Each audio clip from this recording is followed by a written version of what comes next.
നെന്മാറ പോത്തുണ്ടി ഇരട്ട കൊലപാതക കേസിൽ വിധി വന്നിരിക്കുകയാണ്. ചെന്താമരയ്ക്ക് തൂക്കുകയർ. 3 പേരെയാണ് ചെന്താമര നിഷ്കരുണം കൊന്നു തള്ളിയത്. ആദ്യഘട്ടത്തിൽ സുധാകരന്റെ ഭാര്യ സജിതയെ കൊന്ന് അദ്ദേഹത്തിന്റെ ഭാര്യയെ കൊന്ന് ജയിലിൽ പോവുകയും ആ കേസിൽ ജാമ്യത്തിൽ ഇറങ്ങിയ ശേഷം വീണ്ടും പ്രതികാരം തീർക്കുന്നതിനായി തിരിച്ചു വന്ന് താൻ ആദ്യം കൊലപ്പെടുത്തിയ സജിതയുടെ ഭർത്താവ് സുധാകരനെയും സുധാകരന്റെ അമ്മയെയും വെട്ടിക്കൊലപ്പെടുത്തുകയായിരുന്നു ചെന്താമരയ്ക്ക് ഇപ്പോൾ തൂക്കുകയറാണ് കോടതി വിധിച്ചിരിക്കുന്നത്. വളരെ അപൂർവങ്ങളിൽ അപൂർവമായ കേസ് എന്നാണ് കോടതി ഈ കേസിനെ വിശേഷിപ്പിച്ചത്. അതുകൊണ്ട് തന്നെയാണ് ഇപ്പോൾ തൂക്കുകയർ വിധിച്ചിരിക്കുന്നത്. ഇതിനു മുൻപ് സജിത കൊലക്കേസിൽ ഇരട്ട ജീവപര്യന്തം ചെന്താമരയ്ക്ക് നേരത്തെ വിധിച്ചിരുന്നു. അതിനു പുറമെയാണ് ഇപ്പോൾ ഈ നെന്മാറ പോത്തുണ്ടി ഇരട്ട കൊലക്കേസിൽ തൂക്കുകയർ വിധിച്ചിരിക്കുന്നത്. ഒരു നാടിനെ ഒന്നാകെ നടുക്കിയ ഇരട്ട കൊലക്കേസിൽ നെന്മാറ ഇരട്ട കൊലപാതക കേസിൽ പ്രതി ചെന്താമരയ്ക്ക് തൂക്കുകയർ വിധിച്ചിരിക്കുന്നു എന്നൊരു വിവരമാണ് നമുക്കിപ്പോൾ ലഭിക്കുന്നത്. എന്തായാലും കോടതി എല്ലാ റിപ്പോർട്ടുകളും പരിശോധിച്ച ശേഷം എല്ലാ തെളിവുകളും ചെന്താമരയ്ക്കെതിരെ ആയിരിക്കുന്നു. എല്ലാ തെളിവുകളും ഒരു നാടും ഒന്നാകെ ആഗ്രഹിച്ച ഒരു വിധി തന്നെയാണ് ഇപ്പോൾ വന്നിരിക്കുന്നത്. ചെന്താമരയ്ക്ക് വധശിക്ഷ വിധിച്ചിരിക്കുന്നു. കണ്ണിൽ ക്രൂരതയില്ലാത്ത വലിയൊരു 3 കൊലപാതകമാണ് പട്ടാപകൽ ഇയാൾ ചെയ്തിരിക്കുന്നത്. 3 കൊലപാതകത്തിന് ശേഷം യാതൊരുവിധ കുറ്റബോധവും ഇല്ലാതെ കോടതി മുറിയിലെത്തി വെല്ലുവിളിച്ച ചെന്താമരയ്ക്കാണ് ഇപ്പോൾ ശിക്ഷാവിധി വന്നിരിക്കുന്നത്. പ്രതിക്ക് തൂക്കുകയറാണ് ഇപ്പോൾ വിധിച്ചിരിക്കുന്നത്. അപൂർവങ്ങളിൽ അപൂർവമായ കേസ് എന്ന് പരിഗണിച്ചുകൊണ്ടാണ് ഇപ്പോൾ കോടതിയുടെ ഉത്തരവ് വന്നിട്ടുള്ളത്. ചെന്താമരയ്ക്ക് തൂക്കുകയർ വിധിച്ചിരിക്കുന്നു.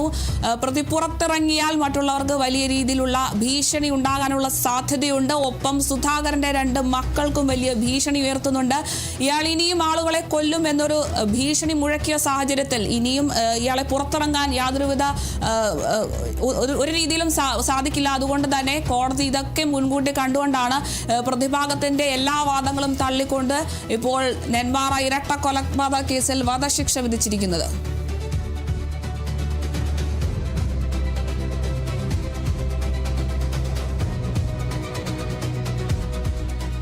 നൽകണം എന്നുകൂടി കോടതി വിധിച്ചിരിക്കുകയാണ്. 2 പെൺകുട്ടികളുടെ ഭാവി കൂടിയാണ് ഈ ഒരു കൊലപാതകത്തിലൂടെ ചെന്താമര ഇല്ലാതാക്കിയത്. 2 പെൺകുട്ടികളുടെ സുരക്ഷിതമായ ഭാവി കൂടിയാണ് ഇല്ലാതാക്കിയത്. അതുകൂടി കണക്കിലെടുത്തുകൊണ്ടാണ് 20 ലക്ഷം രൂപ പിഴ കോടതി ഇപ്പോൾ ചെന്താമരയ്ക്ക് ചുമത്തിയിരിക്കുന്നത്. ഈ തുക സുധാകരന്റെയും സജിതയുടെയും മക്കളായ 2 പെൺകുട്ടികൾക്ക് നൽകണം എന്നുള്ളതാണ് ഇപ്പോൾ കോടതി വ്യക്തമാക്കിയിരിക്കുന്നത്. സ്വാഭാവികമായിട്ടും വധശിക്ഷയ്ക്ക് വിധിക്കപ്പെട്ടിരിക്കുന്ന ഒരാൾക്ക് ഈ ഒരു പിഴത്തുക അടച്ചില്ലെങ്കിൽ എന്താണ് മറു ശിക്ഷ എന്നുള്ള ഒരു സംശയം സ്വാഭാവികമായിട്ടും വന്നേക്കാം. വിധി പ്രസ്താവത്തിന്റെ പൂർണ്ണ രൂപം വരുമ്പോൾ അത് വ്യക്തമാവുകയും ചെയ്യും. എന്തായാലും തൂക്കിക്കൊല്ലാൻ വിധിക്കപ്പെട്ടിരിക്കുന്ന ഒരു വ്യക്തി പിഴ കൂടി അടയ്ക്കണമെന്ന് പറയുമ്പോൾ സ്വാഭാവികമായിട്ടും അതിന് ഒരു വിശദാംശം നൽകേണ്ടി വരുമെന്നതിൽ ഒരു സംശയവുമില്ല. പക്ഷേ ഈ വധശിക്ഷ എന്ന് പറയുന്നത് എല്ലാവരും പ്രതീക്ഷിച്ചിരുന്ന ഒന്നാണ്.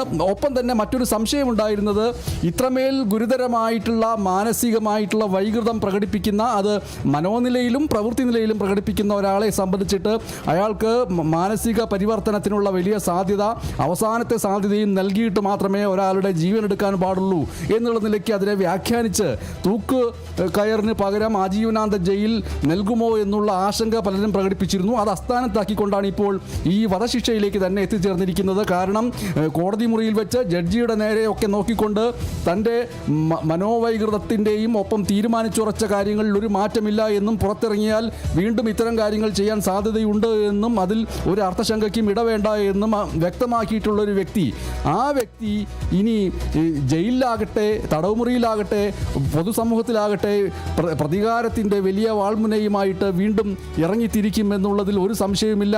ഒരു മനഃശാസ്ത്രജ്ഞനും ഒരു സൈക്യാട്രിക്കും തിരുത്താൻ കഴിയാത്ത കടുപ്പമേറിയ അത്രമേൽ കാലുഷ്യം നിറഞ്ഞ മനസ്സിൻ്റെ ഉടമയാണ് ചെന്താമര എന്നുള്ള നിഗമനം കൂടി ഈ ഒരു വിധി പ്രസ്താവത്തിന് കാരണമായിട്ട് വന്നിട്ടുണ്ടെന്ന് വേണം കരുതാൻ. അതുല്യ. അരുണിമ ഈ സൂചിപ്പിച്ചതുപോലെ തന്നെ മനോവൈകൃതം എന്നതിലപ്പുറം തീരുമാനിച്ചുറപ്പിച്ച് കൃത്യമായി ഉള്ളിലുള്ള പകയുടെ അടിസ്ഥാനത്തിൽ അയാൾ കരുതിക്കൂട്ടി നടത്തിയ കൊലപാതകങ്ങൾ തന്നെയായിരുന്നു ഈ 3 കൊലപാതകങ്ങളും. ആദ്യത്തെ കൊലക്കേസായ, അതായത് സുധാകരന്റെ ഭാര്യ സജിതയുടെ കൊലക്കേസിലെ വിധി കൂടി പരാമർശിച്ചുകൊണ്ടാണ് കോടതി വിധി പ്രസ്താവം നടത്തിയത്.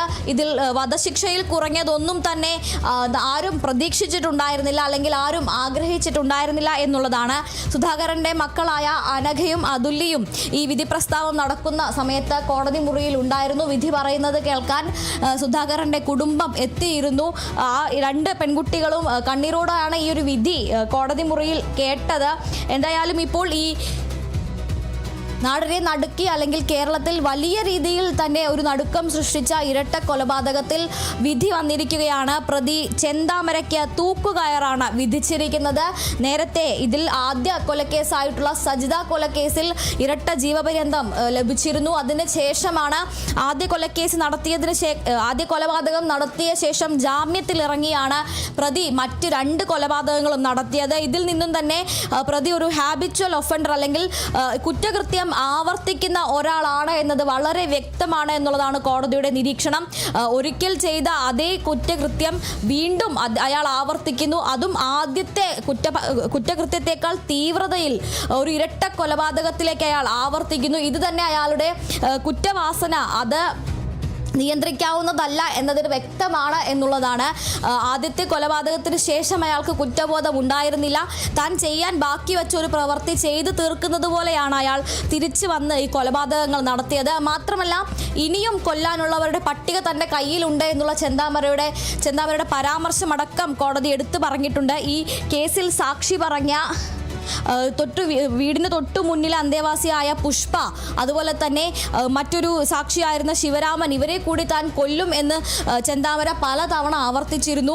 ചെന്താമരയുടെ ഈ ഒരു ഭീഷണി ഭയന്ന് ഈ പുഷ്പ മറ്റൊരു സ്ഥലത്തേക്ക് താമസം മാറി ജോലിക്ക് പോകുന്ന ഒരവസ്ഥയൊക്കെ മാധ്യമങ്ങൾ വാർത്തയാക്കിയിരുന്നു. അപ്പോൾ തനിക്കെതിരെ എന്ത് പ്രതിബന്ധം വന്നാലും അതിനെ നിഷ്കരുണം ഇല്ലാതാക്കുക എന്നുള്ള ഒരൊറ്റ ചിന്തയാണ് പ്രതിയെ മുന്നോട്ട് നയിക്കുന്നത് എന്നുള്ളതാണ് ഈ കേസിൽ ഏറ്റവും നിർണായകമായിട്ടുള്ള ഒരു കാര്യം എന്ന് പറയുന്നത്. ആദ്യഘട്ടത്തിൽ അത് സജിതയായിരുന്നു. തന്നെയും ഭാര്യയെയും തമ്മിൽ പിണക്കിയത് സജിതയാണ് എന്നുള്ളൊരു സംശയത്തിന്റെ പുറത്ത് സജിതയെ അയാൾ ഉന്മൂലനം ചെയ്യാൻ തീരുമാനിക്കുന്നു. അതിനുശേഷം ആ കൊലക്കേസിൽ ഇയാൾ അകത്ത് പോകുന്നു, ജയിലിലാകുന്നു. ജാമ്യത്തിൽ ഇറങ്ങിയപ്പോൾ അതിന്റെ പ്രതികാരം തന്നെ ആദ്യത്തെ കൊലക്കേസിൽ കുടുക്കിയതിന്റെ ആദ്യത്തെ കൊലക്കേസിൽ തനിക്ക് ശിക്ഷ ലഭിച്ചതിന്റെ പ്രതികാരമായി സജിതയുടെ ഭർത്താവ് സുധാകരനെയും അമ്മ ലക്ഷ്മിയെയും വളരെ ക്രൂരമായി വെട്ടിക്കൊലപ്പെടുത്തുന്നു. അതോടൊപ്പം തന്നെ അന്ന് ഈ രണ്ടാമത്തെ ഇരട്ട കൊലപാതകങ്ങൾക്ക് സാക്ഷിയായ ആളുകൾ ആ സാക്ഷി പറയാൻ കോടതിയിൽ എത്തിയപ്പോഴെല്ലാം അവരെ കൃത്യമായി നോട്ട് ചെയ്തു വെക്കുകയും തനിക്ക് ഇത്രയും പ്രശ്നമുണ്ടാക്കിയ തനിക്കെതിരെ സാക്ഷി പറഞ്ഞ ആളുകളെ താൻ കണ്ടുപിടിച്ച് കൊല്ലുമെന്ന് വീണ്ടും ഭീഷണി മുഴക്കുകയും ചെയ്യുന്നു. കൃത്യമായി തനിക്കെതിരെ ആര് വന്നാലും അവരെയൊക്കെ ഇല്ലാതാക്കണം എന്നുള്ള ഒറ്റ ചിന്ത, ആ ഒരു മനോഭാവം അല്ലെങ്കിൽ അത്തരത്തിലുള്ളൊരു പ്രതികാര മനോഭാവത്തിൻ്റെ അടിസ്ഥാനത്തിലാണ് പ്രതിയുടെ ചെയ്തികൾ എന്നത് കോടതി നിരീക്ഷിക്കുകയായിരുന്നു. മാത്രമല്ല ഒരു പ്രകോപനവും കൂടാതെയാണ് പ്രതി കുറ്റകൃത്യങ്ങൾ ചെയ്യുന്നത്. അതായത് ഇരകളുടെ ഭാഗത്തു നിന്ന് മാനസികമായി ഏതെങ്കിലും തരത്തിലുള്ള ഒരു പ്രകോപനം ഇല്ലാതെയാണ് പ്രതി കുറ്റകൃത്യങ്ങളെല്ലാം ചെയ്യുന്നത്. അതുകൊണ്ട് തന്നെ പ്രതി സമൂഹത്തിന് ഒരു ഭീഷണിയാണ് എന്നുള്ളതായിരുന്നു കോടതിയുടെ കണ്ടെത്തൽ. ഇരകളുടെ ഭാഗത്ത് ഒരു കുറ്റകൃത്യം ചെയ്യുന്നതിലേക്ക് ഒരാളെ നിർബന്ധിതനാക്കുന്ന ഒരു സാഹചര്യം ഒരിടത്തും ഉണ്ടായിട്ടില്ല. മറിച്ച് പ്രതി തൻ്റെ ഉള്ളിലുള്ള പക എന്നുള്ള ഒറ്റ വികാരത്തിൻ്റെ അടിസ്ഥാനത്തിലാണ് ഇതെല്ലാം ചെയ്തത്. അതുകൊണ്ട് തന്നെ ഇയാൾ പൊതുസമൂഹത്തിനൊരു ഭീഷണിയാണ് എന്നാണ് കോടതി കണ്ടെത്തിയത്. അതിൻ്റെ ഭാഗമായി തന്നെയാണ് കോടതി ഇപ്പോൾ ഈ ഒരു തൂക്കുകയർ വിധിച്ചിരിക്കുന്നത് എന്നുള്ളതാണ്. അങ്ങനെ മുഴുവൻ സമൂഹത്തിനും ഒരു ഭീഷണിയായിരിക്കുന്ന ഒരാൾ പുറത്തിറങ്ങുന്നത് അത് സുരക്ഷിതമായിരിക്കില്ല. മാത്രമല്ല സുധാകരൻ്റെയും സജിതയുടെയും മക്കൾ അവർ വലിയ ഭീതിയിലാണ് കഴിഞ്ഞിരുന്നത് എന്നുള്ളത് കൂടിയുണ്ട്.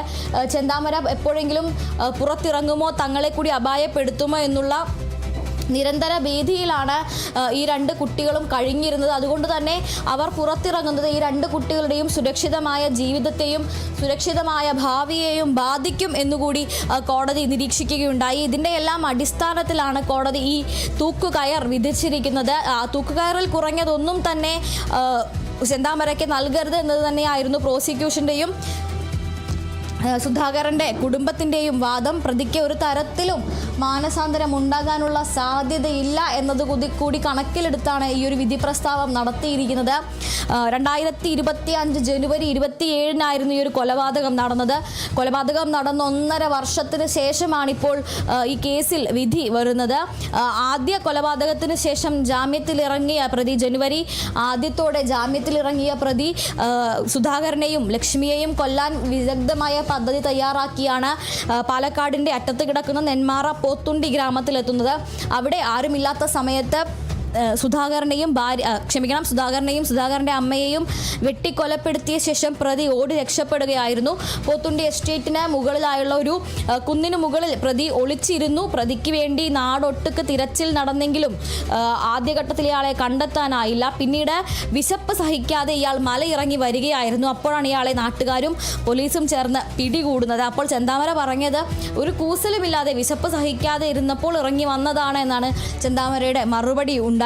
അതിനുശേഷം വലിയ നീണ്ട സാക്ഷികളുടെ വിസ്താരം, അതുപോലെ തന്നെ ചെന്താമരയുടെ കുടുംബത്തിൽ നിന്നുള്ള ചെന്താമരയുടെ ഏറ്റവും അടുത്ത ബന്ധുക്കൾ പോലും ചെന്താമരയ്ക്ക് എതിരായി മൊഴി നൽകാൻ എത്തിയിരുന്നു എന്നുള്ളതാണ് ഈ കേസിൻ്റെ ആദ്യഘട്ടത്തിൽ വലിയ ഒരു വഴിത്തിരിവായത്. ചെന്താമരയുടെ തന്നെ സഹോദരനടക്കമുള്ളവർ ഇയാൾക്കെതിരെ മൊഴി നൽകാൻ എത്തി. മാത്രമല്ല ചെന്താമര സഹോദരനെ ഫോണിൽ വിളിച്ചിരുന്നു. ആ ഒരു ടവർ ലൊക്കേഷനും ഈ കേസിൽ വളരെ വലിയൊരു ശാസ്ത്രീയ തെളിവായി മാറി. ചെന്താമരയുടെ ഫോണിൻ്റെ ടവർ ലൊക്കേഷൻ ആ സമയത്ത് എവിടെയായിരുന്നു എന്നുള്ളത് കണ്ടുപിടിക്കുന്നതിൽ അതും ഈ കൃത്യം കൊലപാതകം നടന്ന സമയത്ത് പ്രതി അവിടെ ഉണ്ടായിരുന്നു എന്ന് പ്ലേസ് ചെയ്യുന്നതിനും ഈ ശാസ്ത്രീയ തെളിവ് വലിയ വഴിത്തിരിവായിട്ടുണ്ട്. മാത്രമല്ല അത്തരത്തിലുള്ള 30-ലധികം അതിലേക്ക് തിരികെ എത്താം. നമുക്കൊപ്പം പോത്തുണ്ടി വാർഡ് മെമ്പർ ആയിട്ടുള്ള മനു ചേരുന്നുണ്ട്. ചെന്താമരയുടെ വീടിനടുത്ത് തന്നെയാണ് മനുവിൻ്റെയും വീട്. എന്തായാലും മനു, ഇപ്പോൾ ഒരു നാടിനെ ഒന്നാകെ നടുക്കിയ പ്രതി ചെന്താമര 3 കൊലപാതകങ്ങൾ പട്ടാപ്പകൽ വെട്ടി പരിക്കേൽപ്പിച്ച ഒരു കുടുംബത്തെ ഒന്നാകെ ഇല്ലാതാക്കിയ പ്രതിക്ക് കിട്ടിയ ഈ ഒരു വധശിക്ഷ എങ്ങനെയാണ് നോക്കിക്കാണുന്നത്? സന്തോഷമുണ്ട്. കാരണം ഫസ്റ്റ് മർഡർ നടന്നു, ഇതിനുശേഷം പ്രതിനെ ഒരു 3 ദിവസം കിട്ടിയത്. ആ കിട്ടുന്നത് വരെ ഇവിടുത്തെ ആളുകൾ ഉൾപ്പെടെ വളരെ ഭീതിയിലാണ് കഴിഞ്ഞുകൊണ്ടിരുന്നത്. പക്ഷേ